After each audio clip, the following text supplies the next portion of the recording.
This morning, I heard the crowd in Washington babbling on television again.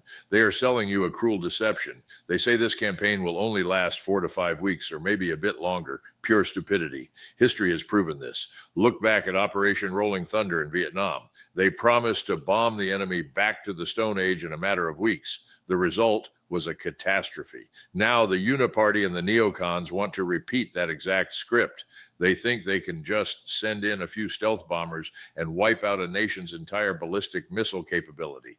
Delusional, absolutely delusional. Let's be frank, this war serves zero core interest of the American people, none.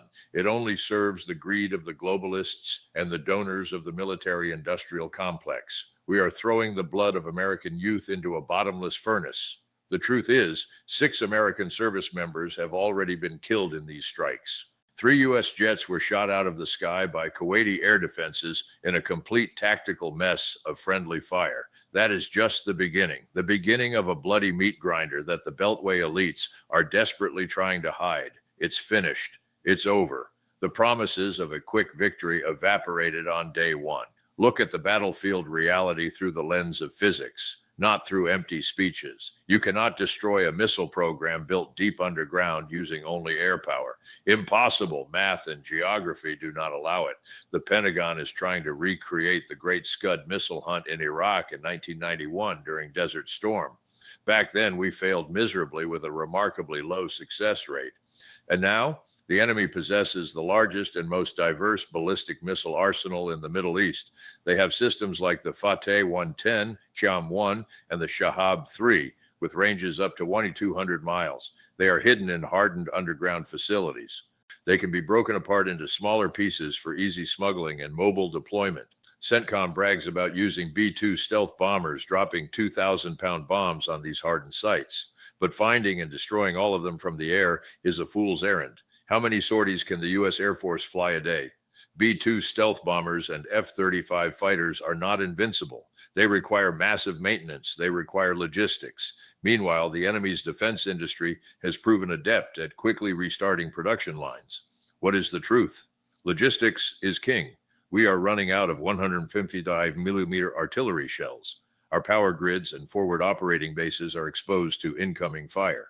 Our Patriot air defense systems cannot intercept a continuous rain of missiles forever. When the interceptors run out, everything burns. The enemy has prepared for this war of attrition for decades. Look at the math. The math of war does not care about political rhetoric. We are firing thousands of rounds while our industrial base takes years to build a single new factory. They are running 24/7. We are running on fumes. Our stockpiles are empty, completely empty. You cannot fight a multi-front war with empty magazines. The politicians in Washington think they are masters of the universe. They are children playing with matches in a powder keg. Look at the history. Look at the Wehrmacht in World War II. They thought they could ignore logistics. They thought operational brilliance could overcome a lack of oil and industrial depth. They were slaughtered. We are repeating that exact mistake. We are fighting a continental power on their own doorstep while stretching supply lines across an ocean. This strategic stupidity will be paid for in blood. Geography is destiny, always has been. Open the map and look closely. This is not an empty parking lot. It is a massive fortress, a mountainous, vast nation with absolute control over the Strait of Hormuz, a conduit where 1/5 of the world's oil supply passes through every single day. The Islamic Revolutionary Guards Corps has flatly stated that not a single drop of oil will pass through. They vow to set on fire any ships attempting to transit that strait. And believe me, they have the anti-ship cruise missiles and suicide UAVs to do exactly that. Traffic has already slowed to a trickle. If that strait closes, the global economy collapses. Investors are already bracing for market turmoil and prolonged oil disruptions. All efforts to control inflation at home will become a joke. The fire has spread across the region. From Lebanon, Hezbollah militias are firing rockets into Israel, expanding the bombardment right into the capital of Beirut. In the UAE, the sky is filled with a barrage of incoming ballistic missiles. Even the U.S. Embassy in Riyadh, Saudi Arabia, was attacked by 2 drones, causing fires and damage. We are trying to herd cats in the most chaotic region on Earth. We are stretching our forces thin across a front line spanning thousands of miles. That is the definition of a military disaster. A maritime power like the United States must never get bogged down in a land war on the Eurasian landmass. General Eisenhower warned us about this, but our current leaders are completely blind to history. Listen, the media and the administration are trying to paint this operation as a resounding success. Another deception. Look at the real numbers. 59% of Americans disapprove of the decision to launch these strikes, and only 27% approve of the military campaign. Voters elected an America First vision. They voted for zero wars. Yet in just over a year, the leadership has authorized military action in 7 different nations. The most solid base of support is starting to splinter, and for good reason. The people care about a failing economy, about inflation, crime, immigration, and the border. They do not care about these foreign intervention fantasies. The establishment has pumped the idea into the president's head that air power can solve everything.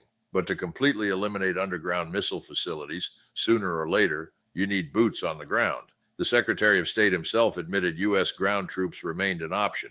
The president even boasted about not having the yips regarding boots on the ground.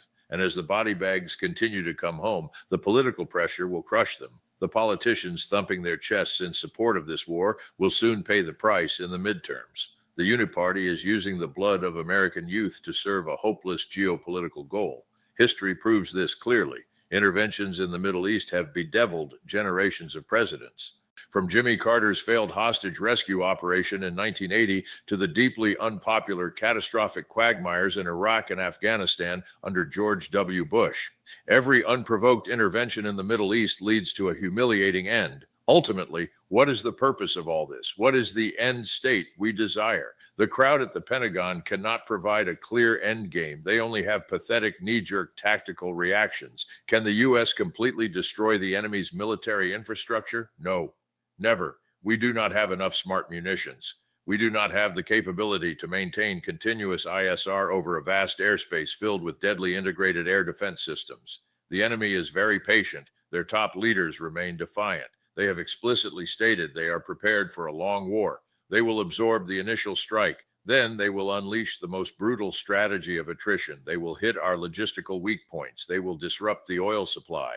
They will drain the financial resources of the United States. What is the only solution right now? We must wake up. We must immediately withdraw all forces from indefensible areas in the Middle East. Bring the military home to protect real security at the American border. Stop funding these costly, bloody proxy wars. It is time we negotiate based on the physical reality of the battlefield, not based on the illusions of the asinine elites. If we do not stop, we will not only lose the lives of thousands of soldiers, we will lose the very economic foundation of our country. Arrogance always precedes destruction, and we are driving straight off a cliff with no turning back.